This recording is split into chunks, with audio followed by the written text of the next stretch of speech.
Snoke on the water, Nerdist news in the sky. Hi, I'm Tiffany Smith. Jessica is seriously back on Monday, I promise. That's spoiler, and there will also be potential spoilers in this story. So let's get to it. Can a galaxy divided against itself stand? It's the question we'll have to ask ourselves this winter when Star Wars Episode 8, The Last Jedi hits the big screen.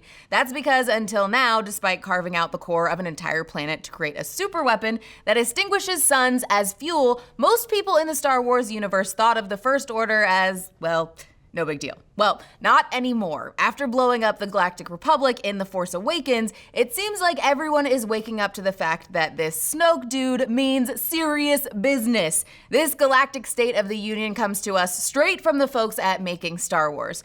A rumor they recently published on their site goes into detail about where we'll be when the new movie starts. First of all, as we've already reported, this entry will be unique to the franchise since it will open directly where the last one ended. Until now, each new entry in each trilogy jumps forward months or sometimes even years in time, but this one will kick off mere seconds after The Force Awakens cut to credits, with Luke either accepting or rejecting that lightsaber from Rey. I swear, if he doesn't accept it, I'm gonna be really pissed off. And if he doesn't talk in this movie, I'm gonna be really pissed off. Making Star Wars then goes on to report how other events from Episode 7 will impact the plot of Episode 8, saying, those who used to laugh at the idea that the First Order was a threat are either dead or no longer laughing. Dun dun dun. Then adding, the galaxy knows he and his cronies are maniacal zealots, coming to conquer its worlds, and those worlds have to fall in line or resist. So it looks like a lot of The Last Jedi will involve the Resistance and the First Order trying to form alliances with various planets throughout the galaxy, which is probably where the casino planet will come into play. As you may remember, we were treated to a few sneakily snapped set pics from the casino planet a few months ago, showing a bunch of inhabitants dressed in tux and tails. We're assuming that as a casino planet, it's hoping to stay neutral in the conflict, similar to the stance of Bespin, the home of the galaxy's favorite gambler, Lando Calrissian. But just as Han and crew headed to Cloud City in order to get a little help from Lando, we expect General Leia is going to hit up the casino planet to see if she can sway them to her side of the struggle. Of course, director Rian Johnson has promised that The Last Jedi won't suffer from the same complaints of retread that The Force Awakens did, which I don't even agree with because I freaking loved The Force Awakens. You guys did too, right? Yes? Yeah. Okay, so according to him, this movie won't follow the structure of Empire the way the last one followed the structure of A New Hope. It's another Death Star. But we have an inkling this is one place where the Empire inspiration will be felt pretty hard.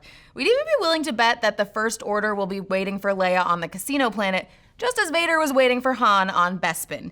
Gambling never pays off in Star Wars, or in my life, because I tried to play those cute little kitties, the slot machines, and I totally lost $40. So maybe I needed to cheat like that dirty Jedi Qui-Gon Jinn. Maybe that's the only way I would win, right? Yeah. And speaking of dirty Jedi, it goes without saying that the other half of The Last Jedi will focus squarely on Luke and Rey. If the casino planet is the Bespin of the movie, then Ahch-To will be the Dagobah, serving as the setting for Luke to put Rey through the Jedi ringer that Yoda put him through in the Empire. That was me. That was my Jedi training. Yeah, I'm not very good at it. That's why they call me the Smith Lord, not a Jedi.